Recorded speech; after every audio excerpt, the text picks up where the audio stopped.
Madam, how to increase sperm count, natural method. अच्छा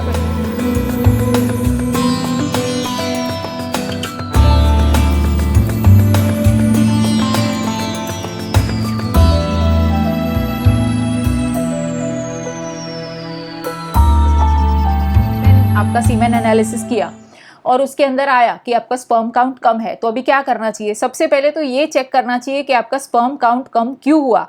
क्या आपका वजन ज्यादा है? क्या आपको ब्लड शुगर बढ़ गया है? आपका ग्लाइकोसाइलेटेड हीमोग्लोबिन बढ़ गया है? क्या आपको थायराइड का प्रॉब्लम है? क्या आप कोई ब्लड प्रेशर की दवाइयाँ ले रहे हो या नहीं? ब्लड प्रेशर की दवाइयाँ लेने से भी स्पर्म काउंट इफेक्ट होता है। प्रोटीन के सप्लीमेंट स्टेरॉइड्स होता है जिसकी वजह से स्पर्म काउंट कम हो जाता है। सेकेंडली, आपको ये भी चेक करना है कि आपका टेस्टोस्टेरोन का लेवल कितना है। अगर आपकी बॉडी में टेस्टोस्टेरोन लेवल कम होगा तो आपका स्पर्म काउंट कम हो जाएगा। तो इसलिए टेस्टोस्टेरोन लेवल नॉर्मल करने के लिए मेडिसिन दी जाती है जिससे स्पर्म काउंट ऑटोमेटिकली ठीक हो जाता है। क्या हम किसी सप्लीमेंट से या नेचुरल तरीके से क्या हम हमारा स्पर्म काउंट सही कर सकते हैं या नहीं, या कोई ऐसे सप्लीमेंट्स है जो हम बिना टेंशन के, बिना साइड इफेक्ट के ले जिससे हमारा स्पर्म काउंट बढ़ जाए या नॉर्मल हो जाए? यस, सबसे पहला और सबसे इंपॉर्टेंट स्पर्म काउंट के लिए होता है वो है डी एस्पार्टिक एसिड। ये सप्लीमेंट्स मिलते हैं मार्केट में, इजीली अवेलेबल है। प्रिस्क्रिप्शन की जरूरत नहीं है, लेकिन डोसेज के लिए आपको डेफिनेटली डॉक्टर की एडवाइस लेनी चाहिए। ओके, तो डी एस्पार्टिक एसिड हो गया। सेकेंडली, आपको लेना है विटामिन सी के सप्लीमेंट्स। अभी विटामिन सी के सप्लीमेंट्स भी बहुत अच्छे होते हैं स्पर्म काउंट को इंक्रीज करने के लिए या स्पर्म काउंट को नॉर्मल करने के लिए। कितना लेना चाहिए आपको? 500 milligrams of vitamin C per day आप ले सकते हो फॉर 3 to 4 वीक्स के लिए। ओके, नेक्स्ट है जिंक के सप्लीमेंट्स। अभी जिंक के सप्लीमेंट्स अलग से नहीं मिलते। जिंक के supplements generally B complex vitamin के साथ कॉम्बिनेशन में मिलते हैं, वो बेस्ट है।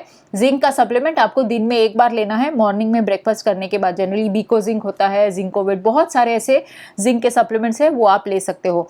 नेक्स्ट सप्लीमेंट जो आपको लेना चाहिए वो है विटामिन B12 और फोलेट या फोलिक एसिड के सप्लीमेंट्स आपको लेने चाहिए। इसीलिए हम लोग जनरली जिसका स्पर्म काउंट बहुत कम होता है उसमें हम लोग vitamin B complex with added B12 और उसके साथ में एडेड जिंक, ये वाला जो कॉम्बिनेशन होता है जो मार्केट में अवेलेबल है, जैसे मैंने कहा Becozinc, Zincovit, lot of brand names are there, तो इसमें से कोई भी एक आप ले सकते हो। दिन में एक बार आपको लंच करने के बाद लेना है, तो उससे आपके स्पर्म काउंट को नॉर्मल होने में या इंक्रीज होने में काफ़ी फायदा होगा। कोई भी चीज़ आप लेते हो तो इसको 4 to 8 वीक्स के लिए आपको लेना है। नेक्स्ट आता है गोखरू। यस, गोखरू एक ऐसी आयुर्वेदिक जड़ी बूटी है जो सच में बहुत हेल्पफुल है स्पर्म काउंट को इंक्रीज करने के लिए। गोखरू अगर आप लेते हो तो आपको कितना लेना चाहिए? डोज क्या है गोखरू का? तो गोखरू अगर आप लेते हो तो वो 6 ग्राम आपको लेना है दिन में 2 बार। अगर हो सके तो प्लेन दूध के साथ आप लीजिए, अगर आपको दूध पसंद नहीं है तो पानी के साथ भी ले सकते हो, एब्सोल्युटली फाइन। नेक्स्ट आता है अश्वगंधा। यस, अश्वगंधा बेसिकली आपके बॉडी में किसी भी तरह का हार्मोनल इम्बैलेंस हो, चाहे वो पीसीओडी हो लेडीज में, चाहे वो ग्रोथ हार्मोन हो, किसी भी तरह का आपका बॉडी में हार्मोन का इम्बैलेंस होता है, जैसे testosterone in case of low sperm count, तो उसको भी वो नॉर्मलाइज कर सकता है। ओके, तो आपको अगर अश्वगंधा लेना है स्पर्म काउंट को इंक्रीज करने के लिए तो कितना डोज लेना चाहिए? तो आपको 675 milligrams of ashwagandha per day आपके लिए रिकमेंडेड है 3 to 4 वीक्स के लिए। नेक्स्ट नेचुरल तरीका है वो है मेथी के दाने। यस, मेथी के दाने बहुत ही अच्छे हैं आपके हेल्थ के लिए, ओवरऑल हेल्थ के लिए। हार्ट के लिए तो अच्छा ही है, कोलेस्ट्रॉल के लिए अच्छा है, खून को सही करने के लिए अच्छा है, डायबिटिक्स के लिए भी अच्छा है, और साथ ही टेस्टोस्टेरोन का लेवल नॉर्मलाइज करने के लिए भी बहुत अच्छा है। 2 से 3 चम्मच मेथी के दाने रात को भिगा कर रखिए। भिगाए हुए मेथी के दाने अगले दिन सुबह में खाली पेट अच्छी तरह से चबा कर खाइए, तो इससे आपका स्पर्म काउंट गारंटीड इंप्रूव होगा ही। Okay, next last but not the least, जो सबसे बड़ा इंपॉर्टेंट जो सप्लीमेंट है जिससे आपका स्पर्म काउंट इंक्रीज हो सकता है, और वो है विटामिन D3 का supplement. Yes, vitamin D3 is extremely important for all the hormones formation. कितना विटामिन D3 लेना है?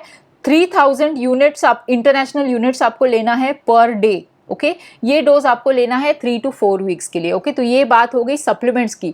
क्या हमको कुछ ऐसे लाइफस्टाइल चेंजेस करने हैं जिससे हमारा स्पर्म काउंट इंक्रीज हो? यस, आपको किसी भी तरह के सोया के जो प्रोडक्ट्स आते हैं, soya chunks, soya sauce, soya milk, ये आपको कुछ फ्यू मंथ्स के लिए आपको ये कंप्लीटली स्टॉप कर देना है। ओके, एक्सरसाइज करनी है, स्ट्रेस नहीं लेना है, नींद कंप्लीट करनी है। स्ट्रेस की वजह से आपके बॉडी में कॉर्टिसोल हार्मोन बढ़ जाता है जो टेस्टोस्टेरोन का प्रोडक्शन कम कर देता है। ओके, तो इसलिए ये ध्यान रखिए।